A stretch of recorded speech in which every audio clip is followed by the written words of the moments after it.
Welcome back to the IFA Acquisitions channel, where we explore the future of financial advice and the big issues shaping our profession. Today we're diving into the Lancat's Advice Gap Report 2025, now in its 10th year and widely seen as the definitive study of why so many people still aren't accessing financial advice and what that means for firms like yours. So what is the advice gap?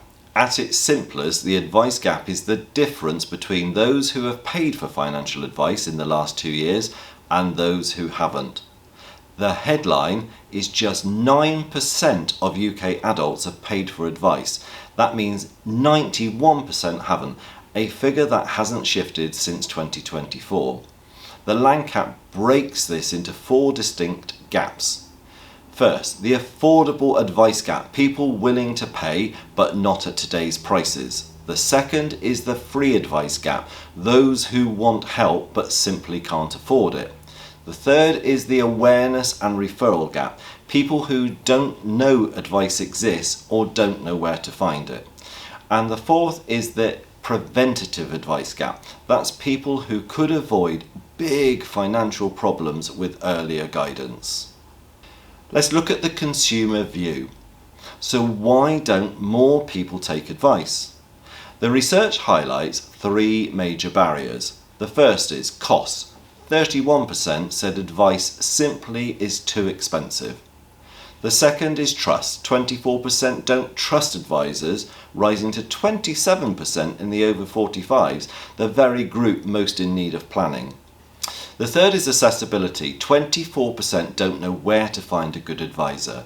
Now, interestingly, those who do pay overwhelmingly say it's worth it. 91% said advice helped them manage their money. So there's a paradox. The people who experience advice say it has real value, but the wider public remains skeptical. So let's look at the advisor view. On the supply side, advisors are facing their own challenges. Half of the firms say they've stopped serving some clients as a result of consumer duty. These are often clients with smaller portfolios who are now seen as commercially unviable. Smaller IFAs in particular report that up to 17% of their client bank has been off-boarded into this accidental advice gap. So thus I'm thinking that this is creating a 5th distinct area of advice gap where clients who want advice but are being forced out due to not holding sufficient investments to warrant paying a minimum ongoing advice fee. Many advisors told the Lancat that regulation is making it nearly impossible to serve lower value clients profitably, with annual reviews and compliance costs pricing people out of full advice. The next section is the human cost and case studies.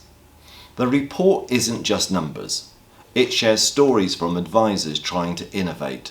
Advisors like Joe, who built a subscription-based guidance model for clients without large assets, or Nick, who focuses on young professionals with good incomes but little disposable cash for investment. Both are proving it's possible to serve groups usually overlooked, but they also highlight the sheer difficulty of balancing compliance, cost and care. So looking ahead, what's the way forward? The report suggests 3 things. Better communication of value. People need to understand the tangible benefits of advice.